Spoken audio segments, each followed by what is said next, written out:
ওই জায়গাটাতে আমি আপনার সঙ্গে থাকতে চাই। এই থাকার কারণটা কি?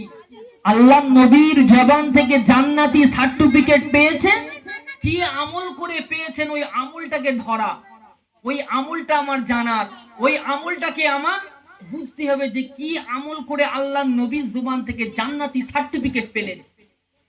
আল্লাহ নবীর ওই সাহাবাটা এসে বলছেন, ভাই আমার পিতার সাথে একটু ঝামেলা হয়েছে, যুদ্ধ হয়েছে, আমার পিতার সাথে একটু ঠুকুর মুকুর হয়েছে, তুমি আমাকে একটা বাসস্থান দাও, একটা জায়গা দাও, আমি যেন তোমার সাথে 3 দিন থাকতে পারি।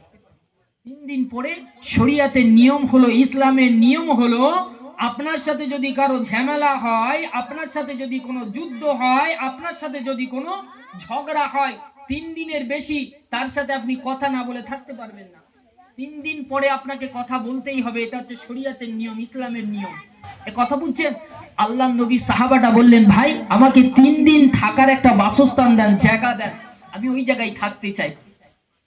আল্লাহ নবীর জবান থেকে জান্নাতি সার্টিফিকেট প্রাপ্ত সাহাবী ওই মানুষটাকে বললেন, ভাই আমার এই একটাই ঘর, এই ঘরে তুমি এক জায়গায় ঘুমাবে আর আমি এক জায়গায় ঘুমাবো, তুমি এক জায়গায় থাকবে, আমি এক জায়গায় থাকবো। আমরা হলাম গরিব সাহাবী, আমাদের সেরকম অট্টালিকা বাড়ি সেই রকম আমাদের কিছু নাই। এই ছোট্ট কুঠিরে এক পাশে আমি ঘুমাবো, আরেক পাশে তুমি ঘুমাবে। আল্লাহ নবী সাহাবার উদ্দেশ্যটা কিন্তু কি ছিল? ওই জান্নাতি সাহাবা আমলটা কি করে সেই আমলটা জানার জন্য, দেখার জন্য আল্লাহ নবীর সাহাবার কাছে এইরকম ভাবে কৌশল অবলম্বন করে তার কাছে এইরকম থাকার একটা প্রস্তুতি নিলেন, থাকার একটা সিদ্ধান্ত নিলেন যে আল্লাহ নবীর ওই সাহাবাটা কি এমন আমল করেছেন, কি এমন নেকি করেছেন, যেই নেকির কারণে আমার আল্লাহ পাক ওই মানুষটাকে জান্নাতি বলে ঘোষণা করেছেন।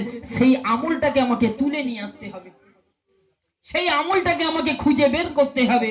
মুসলমান ঘরের ছেলেরা, যুবকেরা, জওয়ানেরা, এ নবী পাকের উম্মতেরা কান খাড়া করে শুনে রেখে দাও বাবা।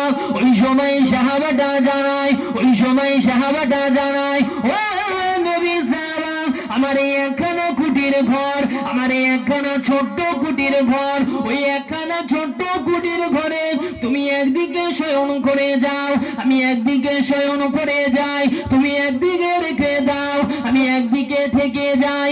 এইরকম ভাবে একটা কুটিরের ভিতর আল্লাহ নবী 2 জন সাহাবা বসবাস করতে শুরু করলেন।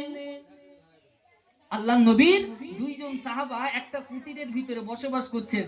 আল্লাহ নবী জান্নাতি সাহাবা যখনই রাত থেকে যখন উজু টুজু করে যখনই নামাজের মুসল্লায় যাচ্ছে, আল্লাহ নবীর অপর সাহাবা তাকে ফলো করছেন, কি এমন আমল করে যেই আমল করার কারণে স্বয়ং আল্লাহ নবী জান্নাতি সার্টিফিকেট দিয়েছে, আমাকে তো সেটা খুঁজতে হবে। আমার কথা বুঝতে পারছেন বাপ? আমার কথা বুঝতে পারছেন? আমি কিন্তু শিক্ষামূলক আলোচনা করি।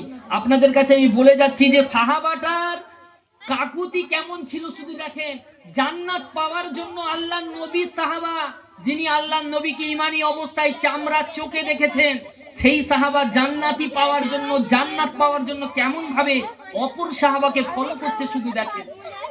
আল্লাহ নবী সাহাবা একদিকে শুয়ে আছেন, একদিকে শয়ন করে আছেন, অপর সাহাবা একদিকে শয়ন করে আছেন। এমন করে একটা দিন অতিক্রম হয়ে যায়, এমন করে দ্বিতীয় দিন অতিক্রম হয়ে যায়। ও শুনে মানি কেনা, ও মুসলমান ঘরে ছেলেরা, আমরা দিনের জন্য কতটা ত্যাগ স্বীকার করলাম বাবা, আমরা দিনের জন্য, ইসলামের জন্য, শরীয়তের জন্য কতটা ত্যাগ স্বীকার করলাম।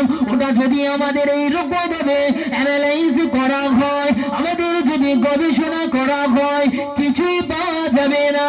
আল্লাহ নবীর সাহাবাদের ত্যাগটা শুনে নেন। আল্লাহ নবীর সাহাবারা এই দিনকে প্রতিষ্ঠিত করার জন্য, ইসলামকে প্রতিষ্ঠিত করার জন্য, শরিয়াতকে প্রতিষ্ঠিত করার জন্য কিরকম ভাবে নিজেদের জীবনটাকে এরকম ভাবে উৎসর্গ করে দিলেন।